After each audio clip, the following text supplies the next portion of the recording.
Why did the evil spirits request the pigs from Jesus? The first confrontation between Jesus and Satan resulted in Jesus' victory over temptations. As described in Matthew 4, verses 1 to 11, he continues to advance and conquer two of Satan's main territories, the sphere of the spiritual world, by exercising authority over evil spirits in Matthew 8, verses 28 to 34, and the domain of sickness and transgression by healing a paralyzed man in Matthew 9, verses 1 to 8. After the storm miraculously calms, Jesus and his followers continue their journey across the Sea of Galilee. The next incident focuses solely on Jesus, without mention of the followers, as in Matthew 8, verses 28 to 34. Upon reaching the other side in the region of the Gadarenes, Jesus encounters two men possessed by evil spirits, coming from the tombs. They were so aggressive that no one could pass by there. They shouted, "What do you want with us, Son of God? Have you come here to torture us before the appointed time?" At a distance, a large herd of pigs was feeding. The evil spirits begged Jesus, "If you drive us out, send us into the herd of pigs." He said to them, "Go." So they came out and went into the pigs, and the whole herd rushed down the steep bank into the lake and died in the water. Those tending the pigs ran off, went into the town and reported all this, including what had happened to the demon-possessed men. Then the whole town went out to meet Jesus, and when they saw him, they pleaded with him to leave their region. Matthew directs our attention even more to Jesus to answer the exasperated inquiry, "What kind of man is this?" The group arrives on the other side, in the region of the Gadarenes. Jesus is now in the Decapolis, a predominantly Gentile territory, which explains the presence of pigs, an animal considered unclean by Jews, as per Leviticus 11, verse 7, and Deuteronomy 14, verse 8. It is also stated that the pig is unclean, because although it has a divided hoof, it does not chew the cud. The term Gadarenes refers both to the village of Gadara, located about 5 miles southeast of the Sea of Galilee, and to the surrounding region, which likely included the small village of Gergesa, now Cursa or Cursi, located on the eastern shore of the Sea of Galilee and traditionally considered the site of the exorcism. When Jesus arrives in the region of the Gadarenes, two men possessed by evil spirits coming from the tombs meet him, as reported in Mark 5, verses 1 to 20, and Luke 8, verses 26 to 39, which record only one demon-possessed man. They arrive on the other side of the sea, in the region of the Gadarenes, and a man possessed by an impure spirit meets Jesus coming from the tombs. This man lived in the tombs, and no one could bind him anymore, not even with chains. For he had often been chained hand and foot, but he tore the chains apart and broke the irons on his feet. No one was strong enough to subdue him. Night and day among the tombs and in the hills, he would cry out and cut himself with stones. When he saw Jesus from a distance, he ran and fell on his knees in front of him. He shouted at the top of his voice, "What do you want with me, Jesus, Son of the Most High God? In God's name, don't torture me." For Jesus had said to him, "Come out of this man, you impure spirit." Then Jesus asked him, "What is your name?" "My name is Legion," he replied, "for we are many." And he begged Jesus again and again not to send them out of the area. A large herd of pigs was feeding on the nearby hillside. The demons begged Jesus, "Send us among the pigs, allow us to go into them." He gave them permission, and the impure spirits came out and went into the pigs. The herd, about 2,000 in number, rushed down the steep bank into the lake and were drowned. Those tending the pigs ran off and reported this in the town and countryside, and the people went out to see what had happened. When they came to Jesus, they saw the man who had been possessed by the legion of demons, sitting there, dressed and in his right mind, and they were afraid. Those who had seen it told the people what had happened to the demon-possessed man, and told about the pigs as well. Then the people began to plead with Jesus to leave their region. When Jesus was getting into the boat, the man who had been demon-possessed begged to go with him. Jesus did not let him, but said, "Go home to your own people and tell them how much the Lord has done for you and how he has had mercy on you." So the man went away and began to tell in the Decapolis how much Jesus had done for him, and all the people were amazed. Great crowds from Galilee, the Decapolis, Jerusalem, Judea, and the region across the Jordan followed him.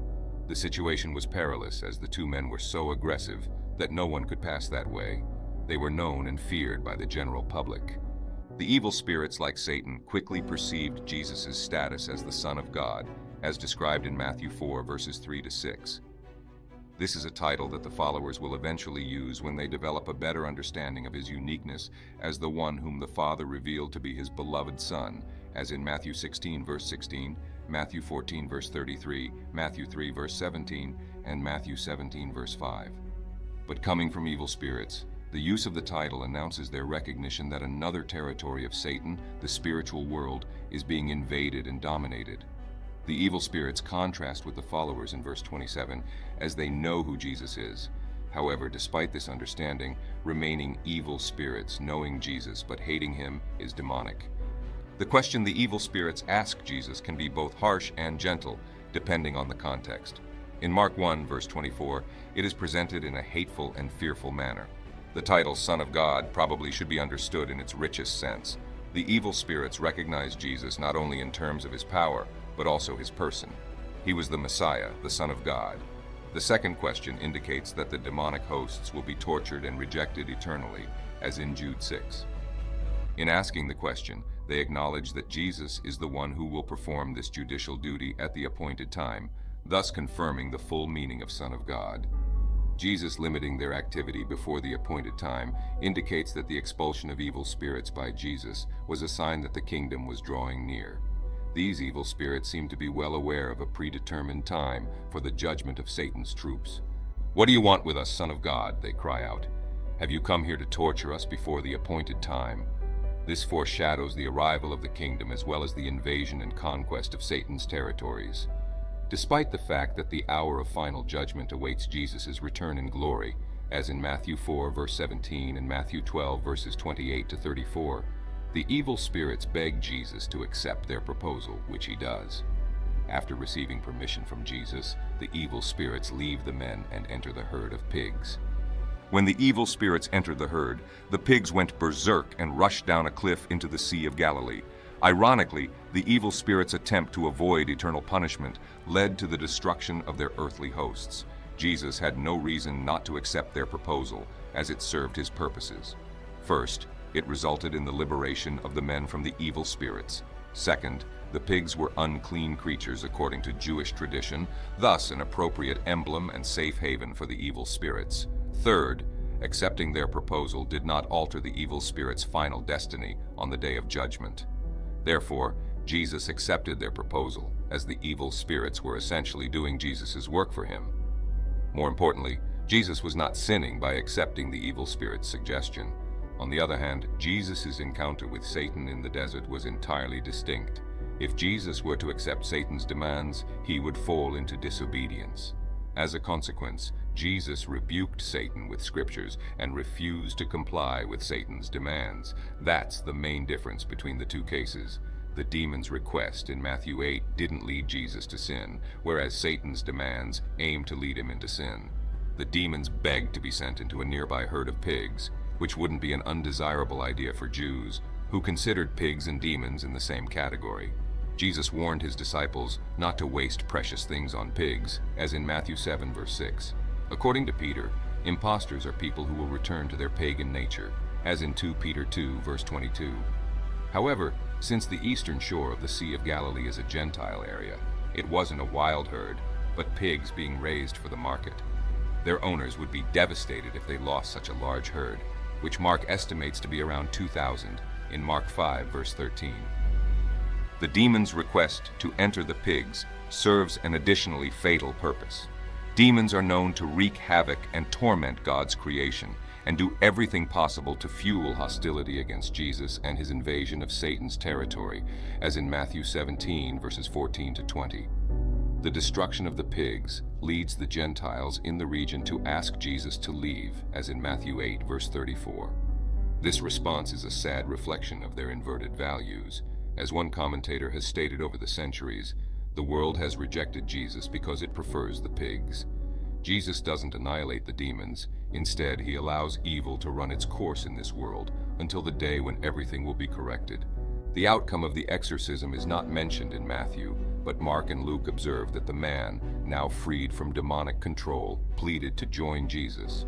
However, Jesus instructs him to return home and tell his family and friends what God has done for him, as in Luke 8, verses 38 to 39, and Mark 5, verses 18 to 19.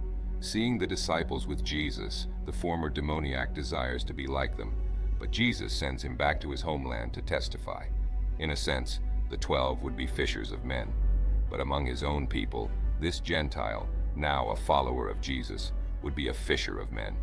However, in light of verses 33 and 34, the loss of the herd becomes a means of exposing the true values of the people in the area.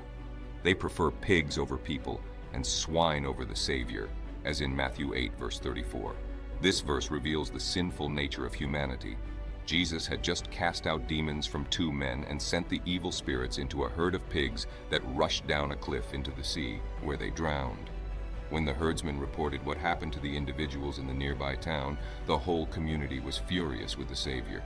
What was their main problem? It was the potential economic downfall and loss of business. They were more concerned about their economic well-being than their spiritual health. When they saw Jesus approaching the town, they asked him to leave. Unfortunately, we are guilty of the same mistake. We get used to living with sin and don't want to think about God removing it, especially if it means losing perceived pleasures or income. But clinging to sin is one of the most harmful things we can do.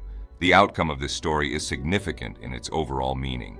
It once again shows that Jesus' ministry is not limited to the Jews, but anticipates the mission to the Gentiles.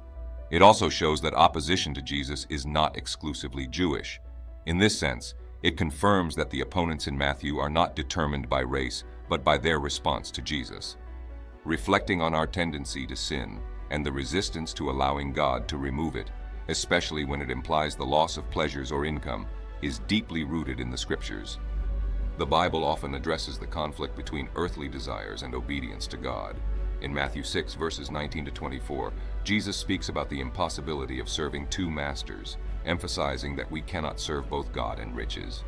This teaching underscores the idea that loyalty to sin and the pursuit of material gain can lead us away from God. The story of the Gadarenes, where the locals prefer their economy based on pigs to Jesus, illustrates a recurring pattern in the Scriptures, where people often choose worldly interests over what is spiritually right.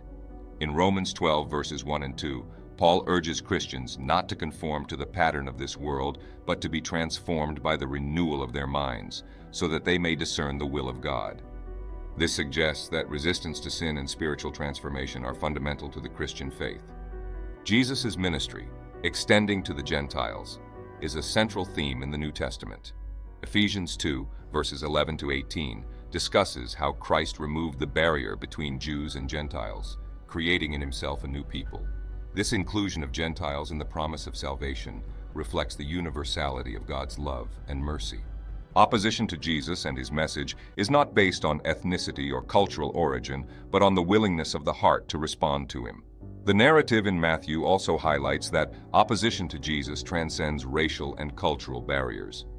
In the Acts of the Apostles, we see the gospel spreading beyond Jewish borders, reaching various cultures and peoples. In Acts 10, for example, Peter has a vision that leads him to understand that the gospel is for everyone, not just for the Jews. This demonstrates that Jesus' message is calling all people, regardless of their origin, to repent and turn to God. Therefore, the episode of the Gadarenes and the subsequent lessons highlight a key principle of Christianity. Salvation and the truth of God are open to all, and the true obstacle is human reluctance to abandon sin and follow Christ. This truth challenges followers of Christ in their own lives, priorities, and loyalties, aligning them with the teachings and example of Jesus. In conclusion of our reflection for the day, when was the moment you felt the presence of God for the first time? Comment below and subscribe to the channel. Also, feel free to check out other videos on the channel. God bless you.